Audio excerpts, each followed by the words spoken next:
Obviously, I'm not a robot. I'm like a zoo animal. You ever feel like you're turning into a machine?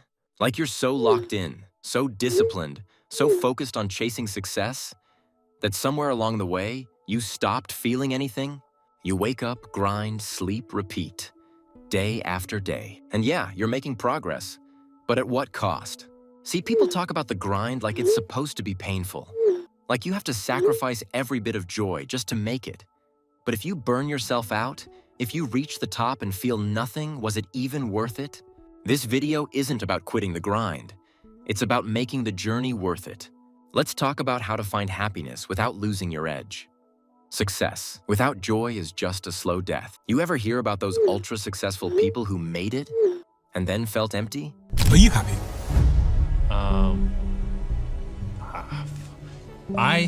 I'm gonna be honest, so far, more unhappy than happy. They got the money, the fame, the achievements, but deep down, they're still miserable.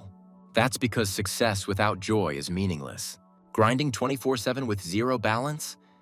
That's not discipline. That's just self-inflicted suffering. You don't want to reach your goals and feel nothing. You want to get there and actually enjoy the life you built. So if you're in grind mode but feel numb, something's missing. Find small wins every day. Most people only celebrate big wins. They wait until they hit a major goal to feel happy. And that's a mistake. If you only allow yourself to feel good once you've made it, you're setting yourself up for years of frustration. Instead, start finding small wins every day. Finished a workout even when you didn't feel like it? That's a win. Learned something new? Win. Stuck to your routine? Win. Small wins add up. They give you momentum. They keep you from feeling like every day is just a meaningless grind. Inject joy into the process. Most people separate work and happiness. They think, I'll grind now and then I'll be happy later. But what if you could be happy while grinding? Find little things that make the process enjoyable. If you're working out, listen to music that hypes you up. If you're building a business, work in a space that inspires you. If you're studying, turn it into a challenge instead of a chore. Success isn't about removing joy. It's about infusing it into what you do. Stop comparing your pace to others. One of the biggest reasons people lose joy in the grind? They're too busy looking at other people. They're ahead of me. They're making more money.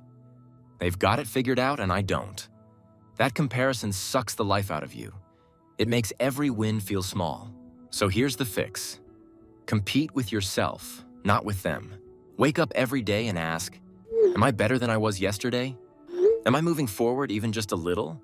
If the answer is yes, you're winning, and that's enough. The non-success route isn't the answer either. You might be thinking, if success is this exhausting, maybe I should just stop trying so hard. And I get it. But let's be real, quitting doesn't lead to happiness either. Doing nothing all day feels good for a while, but eventually it feels empty. Living without goals might feel free at first, but soon it feels pointless. Happiness doesn't come from doing nothing. It comes from doing something meaningful. So the real question isn't, should I stop grinding? It's, how do I make the grind something I actually enjoy? Create non-negotiable joy time. If your entire life is just work, of course you're going to feel like a robot. So here's what you do. Schedule joy like it's a priority. 30 minutes of something that makes you happy every single day. Maybe it's playing a game. Maybe it's watching something. Maybe it's just sitting outside in the sun. And no, this isn't wasting time. This is refueling yourself so you can go harder when you work. Even the best machines need maintenance. Remember why you started. When you first set your goals, there was a reason. Something lit a fire in you. But when the grind gets hard, you forget that reason. You start focusing on the struggle instead of the purpose. So remind yourself, why did you start this journey? What are you working toward? What would your past self think of the progress you've made? Reconnect with that fire. Because once you remember why you started, the work stops feeling like a burden and starts feeling like a mission. Final thoughts. Build a life you actually want to live. At the end of the day, success isn't about suffering. It's about building a life you actually want to live. So stop choosing between grind mode and happiness. You don't have to pick one. You can have both. Make the process enjoyable. Celebrate the small wins. Stop comparing your journey. Prioritize things that bring you joy. Because if you do that, you won't just reach your goals. You'll actually be happy when you get there. So don't just grind, live.